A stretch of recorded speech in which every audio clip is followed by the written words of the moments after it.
다정한 남걱정 다락방TV입니다. 오늘도 저의 다락을 찾아주셔서 감사드리고요. 사연 시작해보도록 하겠습니다. 저의 신랑은 요리를 하는 사람이었습니다.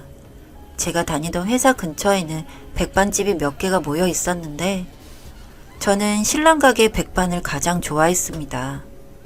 그래서 일주일에 3번 이상은 가서 하루는 고등어 정식, 하루는 갈치 정식, 그런 식으로 기분에 맞게 백반을 주문해서 먹었는데 아무래도 자주 다니다 보니 서로 얼굴도 트게 되었는데 당연히 알바나 뭐 가게 사장님의 친척쯤 될 거라는 저의 생각과는 달리 신랑은 그 백반집의 사장님이었고 얼마 전 외삼촌에게 가게를 넘겨받았다고 했습니다. 그래서 그렇구나. 사장님이 바뀌셨는데도 맛이 그 맛 그대로라 너무 좋다고 번창하시라면서 인사를 하고 나왔고 그렇게 이야기를 나눈 이후 밥을 먹으러 갈 때마다 신랑이 반찬을 더 챙겨주기도 하고 식후에 과일도 주기도 하면서 좋은 관계를 유지하고 있었어요. 1년 정도 신랑과 손님과 밥집 사장님의 관계를 유지하고 있었기 때문에 저도 딱히 연인이라거나 그 이상의 관계를 기대하진 않았는데 하루는 제가 회사에서 일도 엄청 꼬이기도 하고 상사한테 깨져서 울적한 날 집에 가서 밥을 해먹기도 귀찮아서 그 밥집을 들렀어요. 그리고 평소처럼 백반을 주문했는데 그날은 기본 백반 메뉴에 없는 제육이 함께 나왔고 사장님이 서빙을 해주시면서 오늘 기운이 없어 보인다며 힘내라고 주는 서비스라는 말을 해줬는데 그날부터 신랑이 달리 보이기 시작했습니다. 별거 아닌 제 기분과 분위기를 챙겨주는 신랑에게 남다른 마음이 생겼던 거죠. 그리고 저는 그날을 기점으로 하루가 멀다 하고 그 백반집에 가서 밥을 먹었고 결국 사석에서 신랑을 만나게 되었습니다. 저의 열띤 애정 공세에 신랑도 넘어오게 된 것이죠. 연애를 하다가 첫 명절날 저는 고향에 가야 하는데 기차표를 구하지 못해서 어쩔 수 없이 집에서 있으려고 했는데 신랑이 본인 집에 놀러를 오라고 해서 갔더니 시부모님들이 있으셨고 그날 어영부영 시부모님께 인사를 한 것을 계기로 저희는 결혼을 준비하게 되었습니다. 처음 결혼을 준비할 때에는 아무런 문제가 없었어요. 저보다 경제적으로 여유가 있는 신랑이 신혼집을 준비해줬고 저는 혼수를 준비했습니다. 금액적으로 계산해보면 3대 7 정도로 준비를 했던 것 같습니다. 신랑과 결혼을 하고 시댁에 인사를 드리고 저희 집에도 인사를 하고 모든 것이 순조로웠고 신랑도 한결같이 성실했습니다. 저는 퇴근하고 컨디션이 괜찮은 날이면 신랑의 가게에 들러서 일을 돕거나 집에 가서 집안일을 했었고 신랑도 힘들지만 집에서 함께 집안일을 도우며 남들이 하는 만큼 그렇게 지내고 있다고 생각을 했습니다. 그러다가 저희 부부에게도 아이가 생겼습니다. 저는 아이를 갖게 되고 얼마 뒤 퇴사를 하고 가정에 전념했어요. 평소에 주방을 신랑이 그 이외의 청소나 빨래와 같은 일들은 제가 했었는데 일을 그만두고 난 이후부터는 부족한 실력이지만 아침밥을 해서 신랑을 챙겨주고 낮에는 집안일을 하고 소소하지만 책을 읽거나 베넷 저고리를 만들며 태교를 하기도 했습니다. 그렇게 초반에는 모든 게 다 좋았습니다. 그렇게 몇 달이 흐르고 저는 점점 배가 불러오면서 신랑에게 부탁해야 하는 것들이 많아지게 되었어요.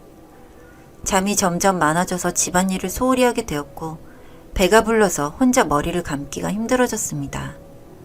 그리고 산책을 할 때에도 걷는 게 뒤뚱뒤뚱 느려서 신호등도 시간대에 건너기가 힘들더라고요. 신랑도 처음 몇 번은 제가 먹고 싶다는 음식을 사주거나 머리를 감겨주는 걸 도와주긴 했는데 언젠가부터 귀찮아하더니 제가 밤에 뒤척이는 걸로도 쉽게 짜증을 내더라고요. 저는 신랑이 왜 변했는지 알고 싶었지만 제가 알 수 있는 범위 내에서는 없었어요. 그리고 혼자 끙끙거리며 스트레스를 받다가 하루는 신랑에게 이야기를 했습니다. 당신 요즘 나한테 뭐 화난 거 있어? 아니, 그런 거 없어. 그럼 내가 이제 귀찮아진 거야? 그런 거 아니고 그냥 일이 바빠서 그래. 별일 없는 거지? 그래, 걱정 마. 내가 요즘 예민해서 그래. 미안해. 신랑은 아무 일도 없다고 말을 하지만 그 사람의 태도는 함께 이야기를 나눈 후에도 좀처럼 나아질 기미가 없었습니다. 나중에는 장 보는 것도 그냥 배송을 시키고 머리를 감는 것도 주기적으로 미용실을 이용하게 되었어요. 제 소소한 취미생활이었던 산책도 언젠가부터 신랑 없이 혼자 하게 되었고요. 그리고 아이를 낳을 때가 되어가는데 아이가 생각보다 크기도 하고 제 자궁이 덜 열려서 결국 예정일을 넘기고 제왕절개를 하게 되었는데 신랑과 시댁에서 반대를 하더라고요. 병원의 적극적인 설득으로 수술 계획을 잡고 수술을 했습니다. 누가 아이를 낳는 게 자연분만이 일시불이면 제왕절개를 할부라고 표현을 하더라고요. 수술을 마취가 깨는 시점부터 정말 너무 아파서 정신이 혼미하고 일정 부분 필름이 끊기기도 했습니다. 그때 신랑이 곁에 있어줬는데 엄청 당황하면서도 저에게 참으라고만 하더라고요. 그렇게 친정엄마가 오시고 나서야 신랑은 병실에 있는 의자에 앉아서 쉬었고 저희 엄마는 저를 부축해서 화장실이며 밥 먹는 것 그리고 걷는 것까지 곁에서 챙겨줬습니다. 신랑이 곁에 있었지만 이런 건 엄마의 손길이 좋을 거라고 하면서 돕는 신용도 안 하더라고요. 그때 신랑에게 정이 좀 떨어졌던 것 같네요. 그리고 신랑과 함께 아이를 보러 갔는데 신랑이 아이를 보고 미간을 찌푸리더라고요. 그리고 하는 말이 애가 왜 저렇게 각질도 많고 퉁퉁하냐고 하길래 아직 나온 지 얼마 안 돼서 그렇다. 다들 저렇게 생겼다면 말을 했는데 신랑의 표정이 영 찜찜했습니다. 그리고 조리원에서 함께 잠을 자는데 신랑의 카톡이 울리더라고요. 신랑이 피곤해서 먼저 자고 있어서 휴대폰을 무음 모드로 바꿔두려고 휴대폰을 집어 들었는데 미리 보기 화면이 떠서 보니까 애 얼굴이 빠았다. 그게 눈이 띄더라고요. 그래서 저도 모르게 카톡방을 들어가 봤는데 신랑이 그동안 저랑 아이 욕을 해둔 게 보였습니다. 좋다고 따라다녀서 결혼해줬더니 이제는 머리까지 감겨달란다. 지가 상전이다. 그래도 예전엔 몸이라도 봐줄만 했는데 배고 가슴 이거 터질 것 같다. 이제 성욕도 안 생긴다. 애 낳았는데 바람 빠진 풍선인 것 같다. 이래서 결혼하면 여자가 아니라 가족이라고 하나 보다. 아이 얼굴 봤는데 그 바람에 애 얼굴로 갔나 보다. 애 엄마가 자연분만을 안 하고 배째서 애 낳는단다. 이거 모성이 없는 거 아니냐? 천년병 걸린 애도 아니고 뻘겋고 빵빵하고 못생겼다. 아빠가 이런 말 하면 안 되지만 진짜 못생겼다. 그리고 유축하는 거 본 적 없지? 젖소가 따로 없다. 손이 부들부들 떨렸습니다. 제 한 목숨 걸고 애를 낳았더니 저런 식으로 뒤에서 말을 하고 있었다는 게 치가 떨렸고요. 정말 제가 알던 사람이 맞는지도 모르겠더라고요. 그날 전몸살도 심하고 아픈데 그 카톡 내용이 계속 생각이 나서 밤새 잠을 잘 수가 없었습니다. 다음날 신랑은 그대로 출근을 했고 저는 한참을 울기만 했습니다. 그렇게 울고 있으니 시어머니가 오셨고 제가 미처 보지 못해서 우는 걸 멈출 수가 없었습니다. 아가, 아직도 많이 아파? 아니요, 괜찮아요. 무슨 일 있는 거야? 아니요. 그렇게 말을 아끼려 했는데 너무 울어서 그런지 감정에 치우쳐서 그런지 시어머니께 울면서 전날 봤던 걸 다 이야기해버렸습니다. 당연히 팔은 안으로 굽는다고 신랑은 편들 거라는 예상과는 달리 시어머니는 엄청 화를 내시면서 바로 전화기를 꺼내드셨어요. 너 지금 어디냐? 당장 이리 와! 시어머니의 부르렁 같은 외침을 끝으로 전화는 끊겼고 1시간 뒤 신랑이 왔습니다. 시어머님은 신랑이 오자마자 뺨 3대를 연달아 짝짝짝 때리시는데 신랑은 미동도 없이 서 있었습니다. 너 얼마나 집구석을 우습게 만들고 다니는 거야? 건강하게 출산했으면 축하는 못할 망정. 젖소는 뭐고 바람 빠진 풍선은 뭐야? 나도 젖소고 바람 빠진 풍선이냐? 그렇게 이야기하면서 시어머님은 신랑의 정강이를 세게 팍 하며 찼습니다. 신랑은 그 자리에서 무릎을 꿇고 앉아 잘못했다며 저에게 빌었고 시어머님은 이런 거 용서할 필요 없다며 저보고 이혼이라도 하라며 말씀하셨고 신랑은 미안하다면서 남자들끼리 하는 허세 같은 거였다고, 제가 볼 줄 몰랐다고 했습니다. 전 이상하게도 용서가 되지 않았습니다. 남들이 다 낳는 아기라고 쉽게 낳는다고 생각한 것도 너무 어이가 없고, 솔직히 목숨 걸고 낳는 게 아기 아닌가요? 친척 언니가 둘째를 낳다가 세상을 떠난 적이 있어서 전 너무너무 두려웠는데 믿고 의지가 되어야 할 남편이 이딴 식이라니요. 시어머니도 과거에 시아버지에게 저런 식의 상처를 받은 적이 있다고 하시면서 사람 안 변한다고까지 해버리시더라고요. 그래서 저는 결국 이혼을 하게 되었습니다. 그 카톡방을 뒤지니까 연애 시절부터 저에 대한 험담을 많이 해왔고, 알고 보니 그 카톡방 멤버들이 전부 유명한 땡배 회원들이라는 것까지 밝혀졌습니다. 멀쩡한 사람 탈을 쓰고 사람 아닌 말과 행동을 한 것을 제 눈으로 확인하고 보니 정말 못 살겠더라고요. 혼인 기간이 짧아서 뭐 재산 분할 이런 것도 의미가 없었고 양육비가 문제였는데, 이 인간이 양육비를 왜 줘야 하냐 난리더라고요. 뭐 그것도 안 받고 너 같은 놈이랑 다시 얼굴 안 보고 사는 것만으로도 다행이다 하고 있었는데, 시어머니였던 분이 따로 연락을 해오셨습니다. 자기 자식마저도 저런 인간인 줄 몰랐고, 살면서 내내 속 썩고 사는 것보다 같은 여자로서 이게 더 나을 수 있을 것 같다고요. 그리고 저에게 통장 하나를 내미셨습니다. 그간의 시어머님이 모아두셨던 돈에 시골에 가지고 있던 땅을 절반 정도 처분해서 넣은 금액이라고 하셨어요. 저한테 미안하다고 하시면서 그래도 아이 클 때까지는 양육비 이걸로 되었으면 하는 마음에 준비했다고 하셨고, 손주 보고 싶은 마음이야 속이 A지만 잘 키워주길 바라고, 제가 불편하면 절대 아이 보여달라고 하지도 않겠다고 하시더군요. 그래도 딱 한 번 혹시라도 자기가 병들어 죽기 전에 그때 부탁하면 그 한 번만 들어달라고 하셨고요.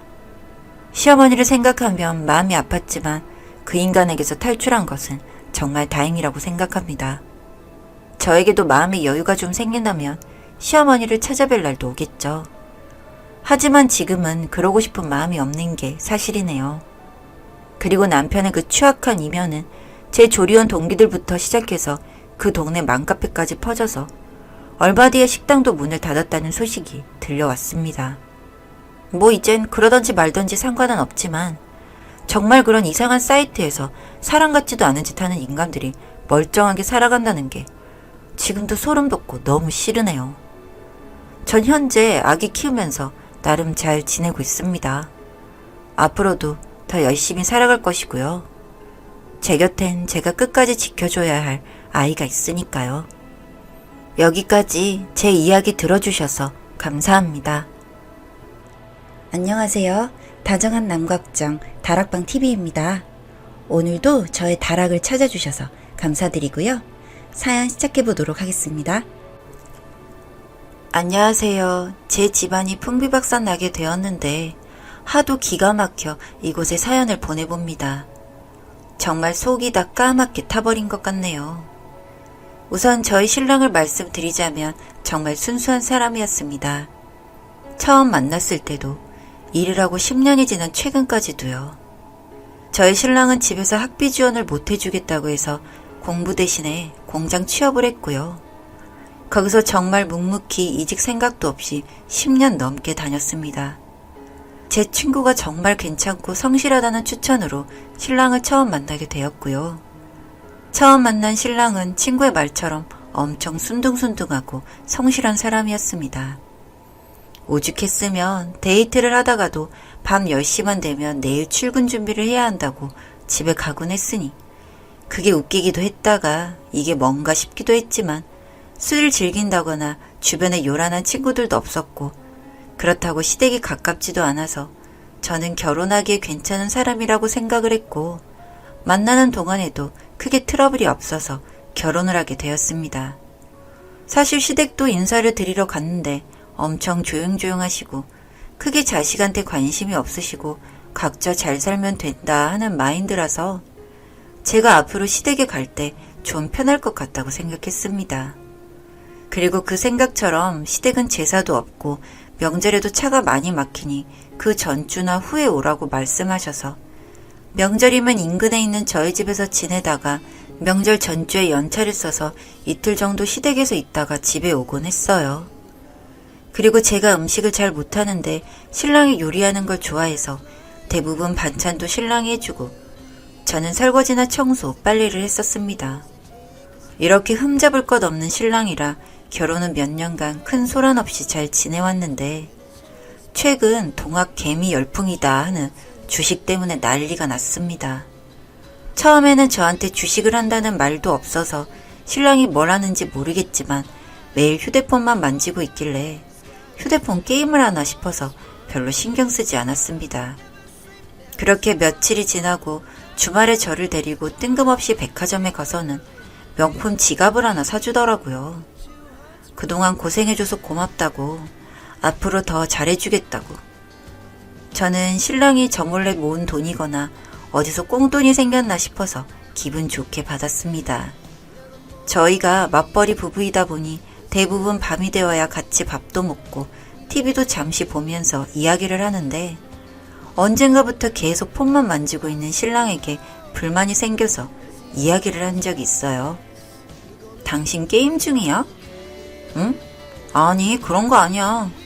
뭘 하길래 매일 정신없이 폰만 들여다보고 있어. 제가 버럭하니 그제서야 신랑이 휴대폰을 내려두고 저에게 말하더라고요. 나 주식 시작했어. 뭐? 언제부터?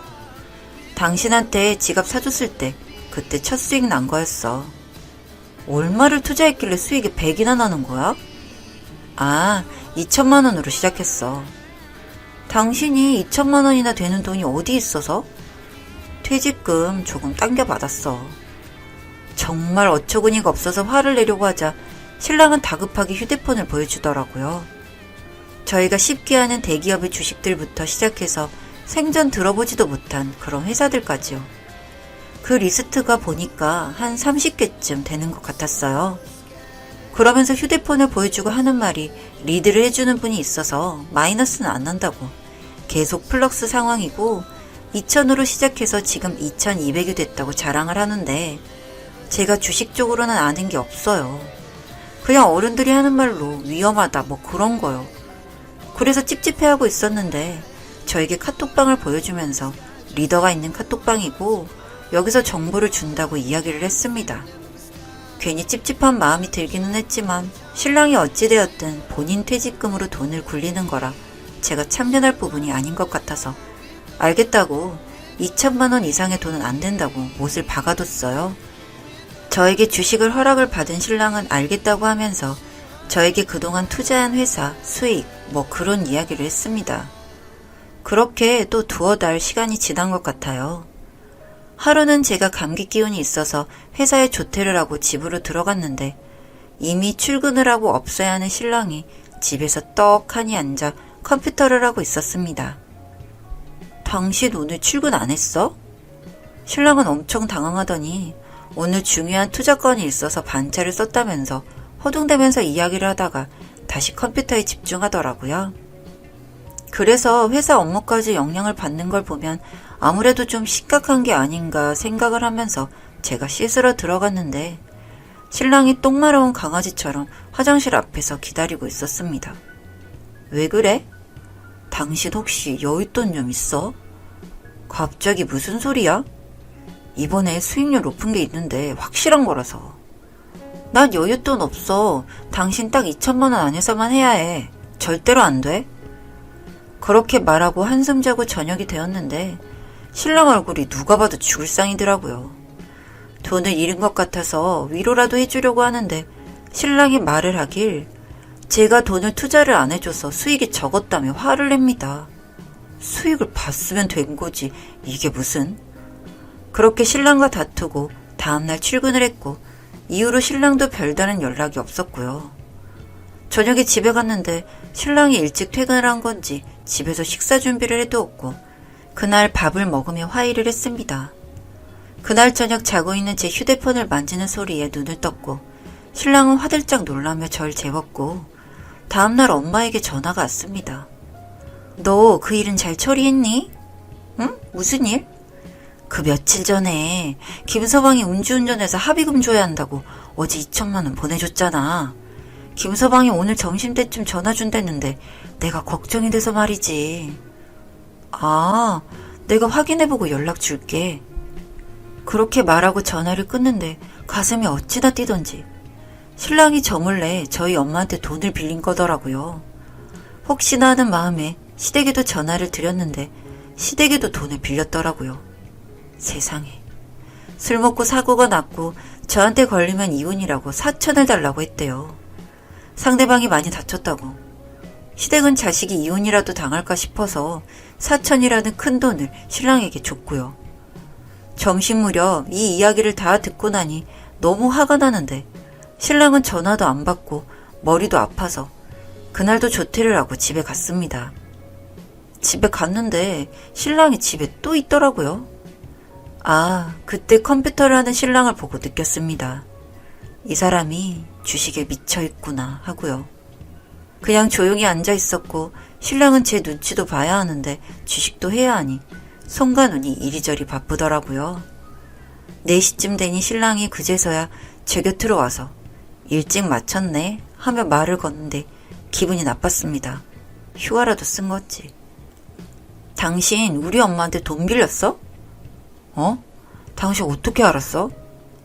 그럼 내가 그런 것도 모를 거라 생각했어? 어머님이 말씀하셨어? 당연하지. 걱정돼서 전화 왔더라. 사실은 이번에 투자한 게 폭락해서 그거 메꾸려고 다른 데 투자를 좀 했어. 그보다 오늘은 왜 집에 있어? 나 회사 정리했어. 본격적으로 주식 해보려고. 당신 미쳤구나. 우리 집 돈 2천에 당신네 집 6천. 그리고 당신 퇴직금 당겨 쓴 것까지 하면 8천이야. 내가 다 메꿀 수 있다니까. 리더님이 다 이끌어주셔서 이번에 VVIP 등급을 올리기도 했고. 그건 또 뭐야? 알고 보니 신랑은 그 리더님이라는 사람한테 200에서 500만 원씩 매달 내면서 정보라는 걸 들었고 그 정보라는 게 확실하지 않아서 잃기도 했던 거죠. 저는 신랑의 성실한 면이 참 좋았는데 일이 이렇게까지 되니까 오만 정이라는 정이 다 떨어져서 다신 보고 싶지도 않아서 이혼을 하자고 말했습니다. 그랬더니 신랑이 하는 말이 이제 곧 돈방석에 앓게 될 건데 생각을 잘 하라네요. 돈방석 필요 없으니 우리 엄마 돈이나 갚으라고 말하고 집을 나왔고 바로 법원에 가서 이혼 신청을 했습니다. 사실 처음에는 제가 너무 극단적으로 이혼을 생각하는 게 아닌가 걱정을 했는데 이혼을 준비하는 과정에서 보니까 추가적으로 말도 안 되는 짓들이 밝혀졌습니다. 보니까 이미 집도 팔아버린 상태더라고요. 저한테 말 한마디 없이요. 신랑이 저에게 동의를 구하지 않고 집을 처리한 덕분에 재산 분할을 할 때 애를 먹기는 했지만 그래도 여기서 끝난 게 다행이라며 스스로를 위로할 수밖에 없었습니다. 정말 더 있다가는 집안을 싹 다 말아먹었을 텐데 지금이라도 나온 게 어디냐 하는 생각을 했죠.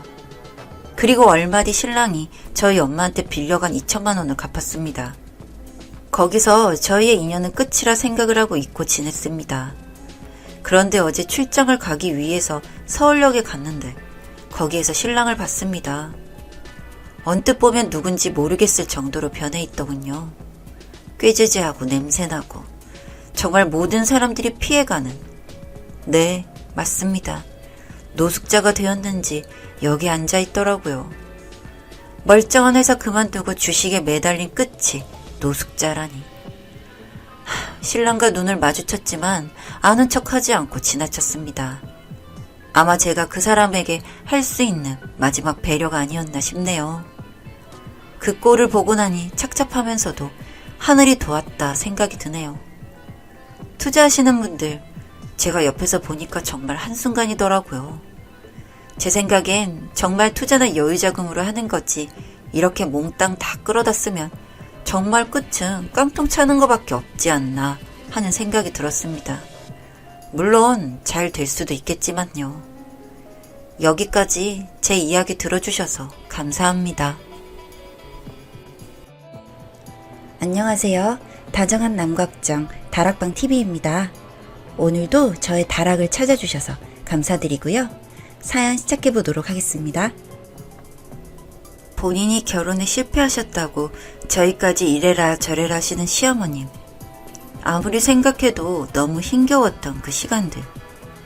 제가 이 사람과 결혼을 결심했을 때는 이미 시어머님과 아버님이 갈라선 후였습니다. 남편한테 듣기로는 두 분은 꽤 사이가 좋으신 편이었는데 어느 날 갑자기 그렇게 이혼을 하게 되었다고 들었어요. 두 분이 특별한 문제는 없었던 걸로 보이지만 여지껏 본인에게 정확한 이유를 말해주지 않는다고 했죠. 그렇게 결혼 준비를 할 때 하루는 시엄마가 부르셔서는 그러시더라고요. 내가 왜 이혼했는지 진석이도 잘 모른다. 그냥 특별함 없이 그렇게 갈라서게 되었다. 난 너네를 위해 살 거고 니네가 행복하길 바란다. 그러니 다투지 말고 행복하게 잘 만나주길 바란다. 네, 어머니 걱정 마세요. 저희가 행복하게 잘 사는 모습으로 보답해 드릴게요. 어머님 항상 감사하고 또 감사합니다. 그렇게 어머님은 저를 꽤나 예뻐해 주셨고 그런 부분이 저는 너무 감사했죠.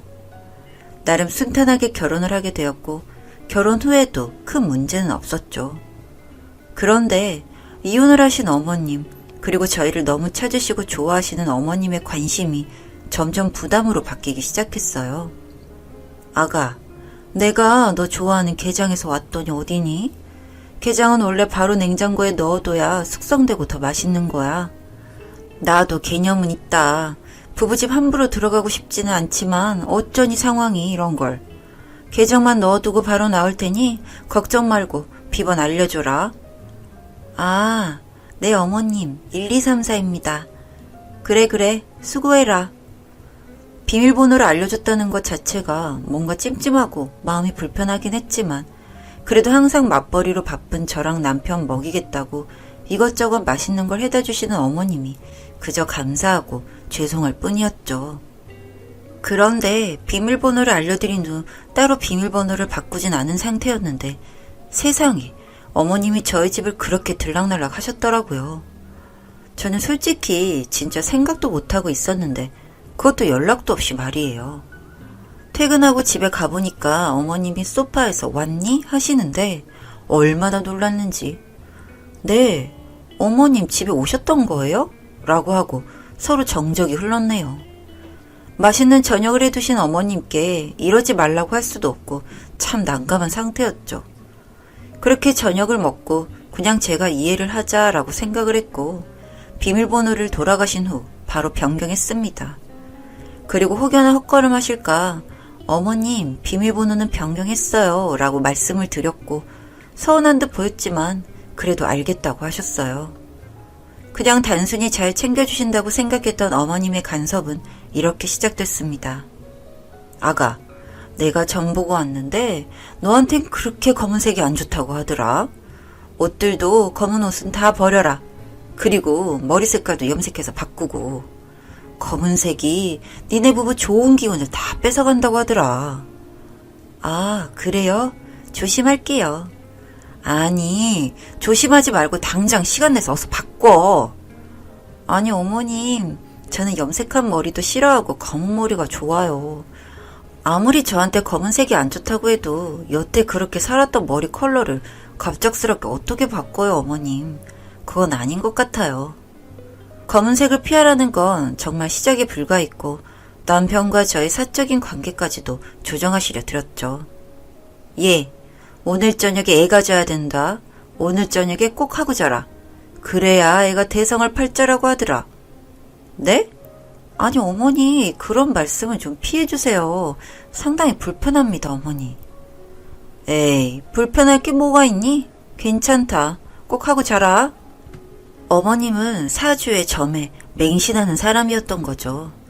그런데 그뿐만 아니라 아버님과 이혼을 해서인지 아들이 본인 팔자를 닮을까봐 저희는 절대 이혼은 안 된다고 하셨던 어머님은 두 분이 이혼하셨던 이유와 비슷한 이유가 저희에게 조금이라도 비춰지면 그렇게 난리를 치셨어요. 사실 저희는 정말 잠만 따로 자거든요. 남편이 코골이도 진짜 심하고 잠버릇도 너무 심해서 제가 잠을 제대로 못 자고 다음날 피로가 누적되고 그렇게 항상 피곤하던 저. 도저히 안 되겠다 싶어서 잠만 진짜 따로 자기로 했죠. 확실히 잠을 따로 자니까 삶의 질이 달라지고 컨디션 역시 너무 좋더라고요. 그런데 이 부분을 어머님이 진짜 이해를 전혀 못 해주셨죠. 내가 이뻐라 이뻐라 해주니까 아주 기어오르는구나. 미쳤니? 니들이 지금 제정신이니? 애 만들기도 바쁜데 각방을 쓴다는 게 말이나 되는 소리냐고 지금 이게. 아니 어머니 침착하세요. 어머님이 생각하시는 것처럼 각방을 쓰는 게 아니에요. 저희는 잠만 따로 자는 거지 각방을 쓰는 게 아니에요. 미친 소리 하지 말고 당장 합방해라. 이게 무슨, 너네는 내가 좋게 좋게 하려고 하니까 내가 우습지? 참나 어이가 없어서. 왜 호렘이라고 무시해도 될 것 같고 만만하냐? 어머님, 무슨 말씀을 그렇게 하세요. 그이랑 같이 자면 제가 너무 피곤하고 힘들어서 죽을 것 같아요. 스트레스도 너무 많이 받고 힘들어요. 그런데 잠만 저렇게 따로 자니 혼자만의 시간도 생기는 것 같아서 좋고 편하게 잘 수 있고 오히려 서로도 좋아지고 다투지도 않는다고요. 저희도 다 생각이 있고 계획이 있어서 그런 거죠. 그리고 자꾸 애기 하시는데 어머님, 애기는 각방을 쓴다고 해서 못 만드는 게 아니에요. 아시잖아요. 이번 주 주말에 다시 올 테니까 다 치우고 방 합쳐라. 안 그럼 각오해라. 이렇게 난리를 치고 가신 어머님. 그간 부드러운 어머님의 모습과는 거리가 상당히 멀어 보일 정도로 너무 순식간에 소리를 치던 어머님의 모습에 너무 충격을 받았고, 대화가 전혀 통하지 않는 어머님의 모습에서도 충격을 받았습니다. 남편과 상의를 했지만 남편 역시 무슨 그렇게까지 반응을 하셨냐고 본인이 어머니께 말씀을 드리겠다 해서 저 또한 안심을 하고 있었습니다. 그런데 주말에 오신 어머님은 본인을 무시했다며 진짜 그야말로 난리를 치고 가셨습니다. 그 후부터 어머님은 달라지셨죠. 툭하면 화를 내셨고 두 번 다시 안 본다며 연락을 끊으시기도 하셨고 그렇게 무한 반복을 했습니다. 저를 진짜 못살게 굴기 위해 사는 사람처럼 지독할 정도로 저를 괴롭혔어요. 그러던 중 명절이 찾아왔고 소박하게 항상 시댁에서 보냈던 저희는 시댁을 찾아갔는데 문전박대를 당했고 저희 또한 진짜 지칠 대로 지쳐서 더 이상 대꾸를 하지도 않고 집으로 돌아오게 되었죠. 그런데 어머님은 본인을 이제 노인네 취급하고 저희가 버린다면서 그렇게 상처를 받으셨는지 눈물을 미친 듯이 흘리시더군요. 잘 모르겠어요. 도대체 어떻게 해야 할지를 말이죠. 그때 당시에 제 속마음이 딱 이랬죠. 임신을 하게 되었고 나름 축복 속에서 행복하게 살고 있었는데 어느 날 대뜸 대낮에 찾아오신 어머님. 너 이제 임신했으니까 이 세상 모든 게 다 네 것 같지? 절대 그렇게 생각하지 말아라. 애 태어나고 나서도 네 신랑 꽉 잡고 너 방심하는 순간 모든 일은 수포로 돌아가는 거다. 알겠냐? 정말 이 말 명심해라. 어머님 진짜 도대체 언제까지 그러실 거예요? 저희 사이 좋은 건 어머님이 더 잘 아시잖아요. 그런데 대체 언제까지 정말 이러실 거예요? 도대체 왜 이러시는지 말씀을 해주세요. 진짜 죽을 것 같아요. 솔직한 심정으로는 어머님 더 이상 안 보고 싶어요. 아세요? 참나, 너는 시애미가 하라면 해야지. 아주 기어오르게 바쁘구나. 이런 너를 내가 가만히 둘 것 같냐? 가만 안 둔다 진짜. 도대체 왜 저러시는지 어느 순간부터는 항상 저 말을 입에 달고 사셨죠. 네 신랑 꽉 잡아라. 언제까지 네 옆에 있을 것 같냐. 절대 아니다 등등. 진짜 지겨운 말들. 그러던 어느 날 일이 터졌죠. 저랑 남편이 자고 있는데 제가 자다가 진짜 너무 놀라서 발작을 일으킬 정도로 깜짝 놀랐네요. 진짜 너무 놀라서 쉽게 진적이 되질 않았죠. 자다가 뭔가 이상한 느낌에 눈을 떴더니 그 새벽에 시어머님이 저희를 안방에, 아니 저희 집에 들어오셔서 안방에서 저희를 쳐다보고 계신 거예요. 세상에, 진짜 너무 소름이 끼치고 놀라서 울었습니다. 제가 진정이 안 되니 아이한테 영향이 간 건지 배 통증에 갑작스레 심하게 왔고 이런 모습을 본 남편이 화가 치밀어 올라 본인 어머님께 한바탕 했죠. 도대체 엄마 왜 그래 진짜. 이 새벽에 여긴 왜 왔고 우리 왜 쳐다보고 있었어. 소름 끼쳐 진짜. 엄마 언제까지 그럴 건데 대체? 애기가 태어나고도 이럴 거야? 이유라도 알게 도대체 왜 그러는지 말을 해봐. 돌아버릴 것 같으니까. 네 행복만 바라는 애미한테 그게 지금 할 소리냐? 너 하나만 보고 사는 애미한테 그게 할 소리냐고 지금. 해도 너무하는구나. 애미는 대체 누굴 보고 살아야 돼? 이게 다 너 잘되라고 하는 거 아니야. 정말 해도 너무하는구나. 엄마, 제발 그만해요. 제 행복이 대체 뭔지 모르겠어요. 그냥 저 좀 냅둬요. 이쯤 되면 엄마랑 엮이지 않고 안 보고 사는 게 제가 더 행복할 것 같아요. 아세요? 뭐? 당신 그만해. 멈춰. 그만 말해. 말 가려서 해야지. 그게 뭐야 지금. 수민이 볼 면목이 없어요. 저한테 시집와서 여태 엄마 시집살이 감당하면서 살고 있는데 제가 도대체가 부끄러워서 할 말이 없어요 진짜. 아무리 생각해도 엄마랑은 연을 끊는 게 맞는 것 같아요. 마지막으로 한마디만 할게요. 점이랑 사주 좀 그만 보시고 엄마 인생 사세요. 당분간은 충격요법으로라도 서로 떨어져 사는 게 맞는 것 같아요. 곧 아이도 태어나고 수민이를 위해서, 아이를 위해서. 그렇게 어머님이랑 말다툼을 하던 중 연을 끊겠다고 선포해버린 남편. 그 일이 있고 현재 2년 3개월 정도 된 것 같아요. 저희 집도 그대로, 어머님 집도 그대로, 서로 연락처도 그대로지만 어머님은 그날 이후로 저희 역시도 서로 연락 한 통 하지 않고 살고 있습니다. 마음이 불편한 건 사실이지만 저희는 아이가 어느 정도 클 때까진 이렇게 지낼 생각입니다. 추후 알게 된 어머님이 이혼하신 사실이 저희가 연 끊은 이유와 동일했네요. 사주 점에 정신을 뺏기셔 이것저것 말도 안 되는 행동, 말들을 하고 이상한 행동까지 하는 어머님한테 지쳐 떠나버리신 아버님. 아버님한테 하시던 걸 아들한테 하다 며느리가 생기니 며느리한테 하던 어머님. 그 다음은 우리 아들일 것 같아 보호 중에 있습니다. 이런 저희 부부가 너무 독한 걸까요? 다정한 남각정 다락방 TV입니다. 오늘도 저의 다락을 찾아주셔서 감사드리고요. 사연 시작해보도록 하겠습니다. 안녕하세요. 저는 올해 31 되는 여자고요. 서울 소재 대학 졸업에 원래는 이름만 대면 알 법한 모 대기업에 종사하다가 육아 휴직 중에 있는 상태네요. 어린 울 아들 재워두고 오래간만에 얻은 혼자만의 시간에 사연 좀 적어보고자 해요. 저는 정말이지 어언 30년 인생을 사는 동안 저한테 이런 일이 일어날 거라곤 꿈에도 몰랐습니다.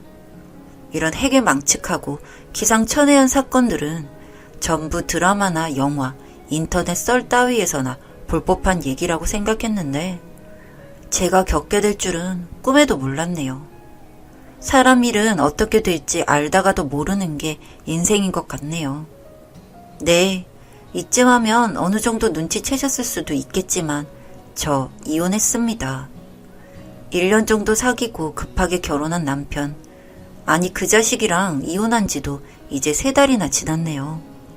그동안 너무 경황이 없고 정서적으로도 많이 힘들어서 제 멘탈로는 도저히 못 버틸 시련이라고 생각했는데 인간에게 극복 불가한 건 역시 천지자연에 의한 재해 같은 것 뿐이라고 이번 일을 계기로 확실히 깨닫게 됐어요. 그 자식은 올해 35대고요. 거래처 사람이라서 같이 식사 몇 번 하다가 만나게 됐어요. 정말 그 자식 실체를 그때 알았더라면 지금까지 싱글로 지내고 있겠지 싶으면서도 밝게 웃는 아들 얼굴을 보면 그래도 아들이 너무 사랑스러우니까 제 혈육이고 배 아파 낳은 자식이라서 그런지 후회는 안 되더라고요. 또 저희 집안이 경제적으로 넉넉한 형편이기도 하고 저 역시 벌이가 괜찮은 편이라 아들 혼자 키우는 데는 무리가 없을 거예요. 뭐 요즘에는 정자만 기증받아 싱글만 되는 경우도 있으니까요. 나 원참 그 자식이 했던 짓을 생각하면 이혼료 따찌쯤이 아무것도 아니죠. 글쎄 제 아들 이름이 그 자식이 3년 사귀었던 전 애인 이름으로 지었던 겁니다. 여기서 더 가관인 점이 뭐냐면 그 전 애인이 남자였던 거죠. 게다가 전 애인 직장도 변변치 않습니다. 뭐 말로는 식당 종업원에서 착실하게 일해 매니저 직까지 올라갔다나 뭐라나 하는데 그 식당이 참 참 불건전한 곳입니다. 예, 땡프로 같은 곳 유흥업소 말이에요. 땡스트바 정말 기가 막혀서. 물론 저는 성지향성이라든지 그런 문제에 관해 개방적인 편이기 때문에 동성애나 양성애를 비판하지 않습니다. 그럴 수 있다고 생각해요. 정체성이나 지향성 같은 경우에는 단순 이해의 영역을 넘어섰다고 보는 입장이고 사회적인 시선도 편준되지 않아야 한다. 줄곧 이런 생각을 자주 해왔습니다. 하지만 제가 문제 삼는 건 그리고 한때는 남편이었던 그 자식한테 정이 떨어지게 된 건 그 자식이 양성애자여서가 아니라 양성애자임을 속이고 저랑 결혼했다는 거죠. 또 평소 저한테 성소수자 혐오 발언도 자주 하곤 했습니다. TV 채널을 돌리다가 우연히 그런 영화를 보게 되면 눈물렸다, 입맛 떨어진다 등등의 말들이요. 근데 그러던 그 새끼가 3년간 땡바에서 만난 남자를 사귀고 있었다니 정말 어이가 없어서. 그 자식 처음에는 정말 자신만만하게 적반하장 태도를 취하더군요. 아이 이름을 장명하고 호적에 올린 다음 한 달 정도 지나서 알게 됐습니다. 아이 이름이 그 자식의 전 애인 성함이었다는 것을 말이죠. 거래처에서 친해진 언니가 커피 한잔할 겸 저희 동네 근처 카페에서 만나자고 했던 게 신의 한 수였습니다. 원래는 코로나도 그렇고 이것저것 신경 쓸 게 많아서 약속을 미루려고 했는데 왠지 느낌이 쎄한 게 뭐랄까? 꼭 나가봐야 할 것 같더라고요. 지금 생각해보면 조상신이 도운 게 아닌가 싶네요. 그 언니는 약속 시간보다 한참 전부터 와 있던 것 같던데 어째 표정이 조금 이상했어요. 어딘가 안 좋아 보이기도 했고 뭔가 할 말이 있는데 망설이고 있는 사람처럼 보이기도 하더라고요. 제가 언니 어디 아파요? 안색이 안 좋네? 등등 너스레를 떨면서 물었더니 언니가 어물쩍 하다가 무언가 결심한 사람처럼 입을 열더라고요.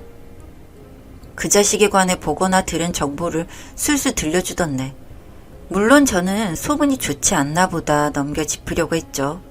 그리고 정색하면서 그 자리를 나와버렸고요. 그런데 생각하면 할수록 퍼즐이 맞춰지는 거예요. 그 자식이 자고 있을 때 핸드폰에서 자꾸 알람이 울리길래 제가 대신 꺼주려고 화면을 봤는데 세상에 인스타 알림이 엄청 수두룩하게 와 있는 거예요. 저한테는 분명 자기가 하는 SNS라고 카톡밖에 없다 이런 식으로 말했었거든요. 저는 순진하게 또 그 사실을 믿고 있었고요. DM 보낸 사람 아이디를 검색해서 들어가 보니까 언니가 말해줬던 사람 같은 거예요. 그 자식이 회사에서 남자 만나고 다닌다 이런 소문이 돌았던 모양이죠. 저는 당연히 안 믿었는데 참 그 아이디를 검색하는 순간 얼굴이 하얗게 질렸어요.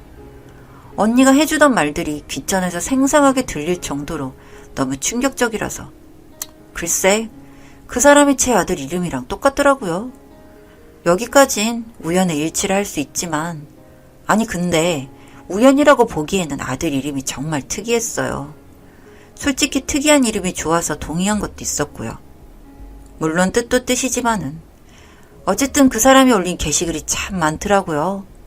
300개가 넘어가는 게시글을 모조리 하나하나 정독했는데 글쎄 밑으로 쭉 내렸더니 그 자식이랑 찍은 사진이 있더라고요. 심지어 동료끼리 남긴 사진을 넘어서 단순 우정이 아니라 애인끼리나 취할 제스처를 하고 말이죠. 남편이 처음에는 단순 친구였다. 왜 남의 폰을 함부로 보냐. 음침하게 인스타 아이디 검색이나 하고 있고 어쩌고 하면서 개소리를 늘어놓더라고요. 저는 당연히 물러서지 않았고요. 그 자리에서 이혼하자 했습니다. 그 새끼 처음에는 저러다 말겠지 생각했는지 나가서 술 퍼마시고 늦게 들어오고 제대로 된 사과도 안 했어요. 그런데 제가 법률 자문까지 구하고 이혼서류 작성 준비까지 하니까 그제야 무릎 꿇고 빌더라고요. 내가 미안하다고. 정말 미안하다고. 앞으로 다시는 이런 일 없을 것이다. 제발 날 두고 떠나지 마라. 이혼하지 말자. 아들한테도 안 좋다 등등 별별 소리를 짓거렸어요. 지도 막상 똥줄 탄 건지 눈물 연기까지 펼쳐가며 빌었던 거죠. 역효과 나는 줄도 모르고요. 저는 오히려 없던 전까지 더 떨어져서 시간 줄 테니까 얼른 짐 가지고 느그 잘난 부모 밑으로 가라고 했죠.